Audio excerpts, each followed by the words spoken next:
દર રવિવારે આપણે સવારમાં રેડી થઈ તૈયાર થઈને અને સિગુતરમાન મંદિરે દર્શન કરવા આવી જવાનું. મંદિરના અંદર ના આવે, બહાર લઈ જાય અંદર આવશે.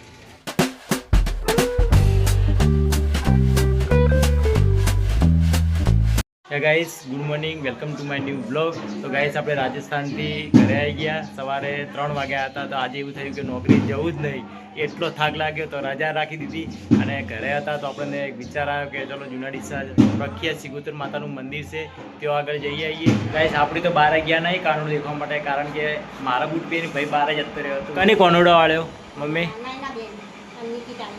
બંનેની ભેગા થઈને વાળ્યો. તો વિસર્જન કરવા કાલે અને કાલે આજ હોજે જમવા, આજ જમણવાર કે કાલે? અને આજ તાર જો જાવ હાલ.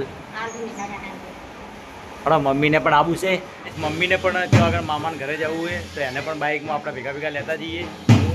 હું મમ્મી અને અલ્પેશ 3 જણા જઈશું બાઇકમાં અને આપણે દર્શન પણ કરતા જઈએ અને મમ્મીને ઉતારતા જઈએ બાઇકમાં. ચલો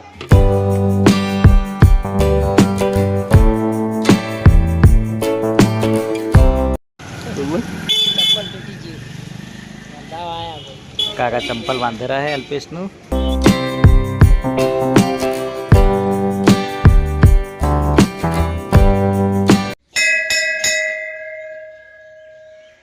ગાઈસ અહીંયા જુનાડીસાની અંદર આપણે સિગુતર માતાજીનું મંદિર છે ને, બહુ જૂનું છે, અતિશય જૂનું મંદિર છે. અને આ મંદિરની સ્થાપના બહુ વર્ષો પહેલાં કરવામાં આવી હતી અને એનું જૂનું મંદિર પાછલા ભાગમાં છે અને મેન મંદિર આગળ છે. તો અહીંયા દર રવિવારે પબ્લિક એટલે અતિશય પબ્લિક આવે. આ પાંજરાપોળ છે મોટું, ગાયો ભેંસો એમના માટે બનાવેલું છે મોટું, અને માતા વચ્ચોવચ્ચ બેઠી છે, પાંજરાપોળની વચ્ચોવચ્ચ માતા બેઠી છે.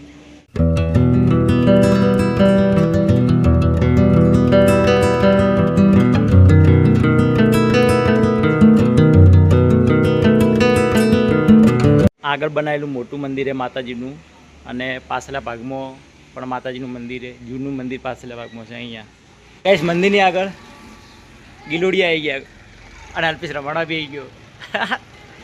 કહેડે ના મંદિરના અંદર ના આવે, બહાર લઈ જાય અંદર આવશે. એ પગે વળે બટકું ભરે. ગાઈસ અમે નાના હતા ને તારે ચાલતા આવતા, તારે અમે નવાપુરામાં રહેતા હતા, હાઈવે ઉપર નહોતા રહેતા, અહીંયા નવાપુરાની અંદર રહેતા હતા.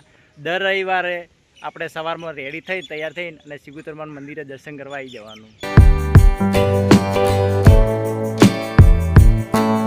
આપણે પહોંચી ગયા ઘરે અને ઘરે આવતા હતા તો વરસાદ ચાલુ થઈ ગયો તો થોડા ઘણા પલળી ગયા. જય દ્વારકાધીશ મિત્રો. મોટા ભાઈ તો ઘરે હતા અને આપણે 2 બહેનો એ કનુડો પાસો વાળ્યો છે. તો માસી અને 2 બહેનો મમ્મી ભગવાનની પ્રસાદ ધરાવે છે, ભોજન ધરાવે છે. અને આપણે બહેનોને ભાઈને પૂછીએ, મમ્મીને બધાને કે જો તમને ચી કનુડો પાસો વાળે તમને મજા આવી કે નહીં? એવું હે ભાઈ તમને? મમ્મી તને? લો મમ્મીને ભાઈને બધાને તો રોધવાનો નાચવાનો ભાઈ શોખ હે. તો આપણે જોઈએ કે ભોજનમાં આજે શું ધરાયું છે. તો શીરો, શાક, રોટલી, સોજીનો શીરો હે, બટાકા શાક ને રોટલી. તો બેનો આજે રાતે ડીજે નાચવાનું નહીં ભાઈ? કૂદવાનું. કેટલી મજા કરશો?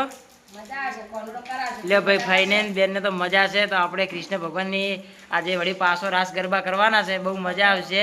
તો કન્ટિન્યુ બ્લોગમાં જોડાઈ રહેજો મિત્રો. ભાભી તો આપણે કૃષ્ણ ભગવાનને કરવાનો છે, ઘી ગરમ કરે છે. તો ભાભી કોનુડો પાછો વાળો તમને કેવું લાગ્યું? બહુ મજા આવી. અને પાછું વળી બીજી આવતા વર્ષે શું કર કાનુડો? વાહ બહુ મજા આવી. ડીજે લાવવાનું છે? હા જો ભાભી તો થાળી તૈયાર કરીએ, ભગવાનને આરતી કરવાની છે. ભાભી તો બહુ ખુશ છે કોનુડો વાળે એટલે.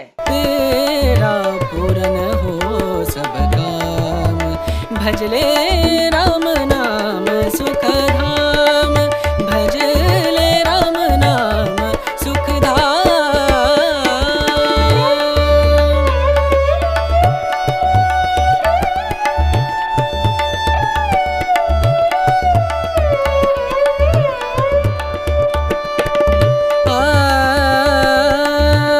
તો આપણે હવે આવી ગયા છીએ ઘરે.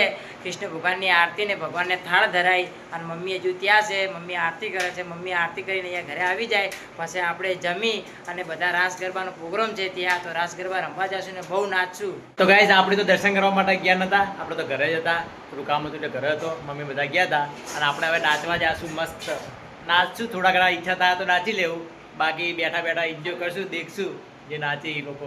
મમ્મીએ જમવાનું તો બનાવી દીધું એ, પણ ભાઈને અડધી રાતના મેગી ખાવાની ઈચ્છા હતી, તો ભાઈ મેગી બનાવવા બેઠો. તો ગાઈઝ મમ્મી આવી ગઈ છે આપણે આરતી કરીને ઘરે, અને હવે બનાવશે જમવાનું. તો બની ગયું છે.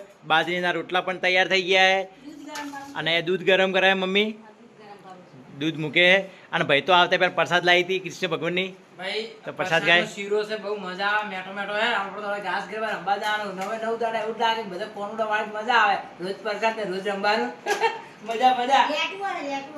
તો ગાઈસ મમ્મી કોક કે હે તો ગાઈસ અલ્પેશ રો ને પ્રસાદનો લેટો હે, અને આ તો પ્રસાદ ખાવા પડી ગયો હે. આપણે તો ભાઈ જુઓ પ્રસાદ ખાવાની અને નાચવાનું અને ભગવાનની ભક્તિ કરવાની બહુ મજા.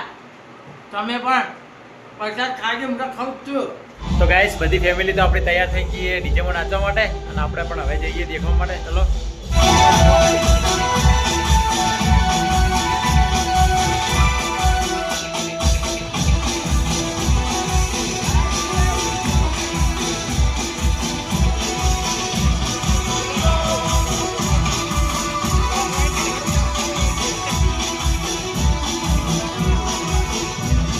આપણે આવી ગયા ઘરે, કારણ કે આપણે જવાનું છે કાલે નોકરી, તો મોડા સુધી જાગે મળતું નહીં.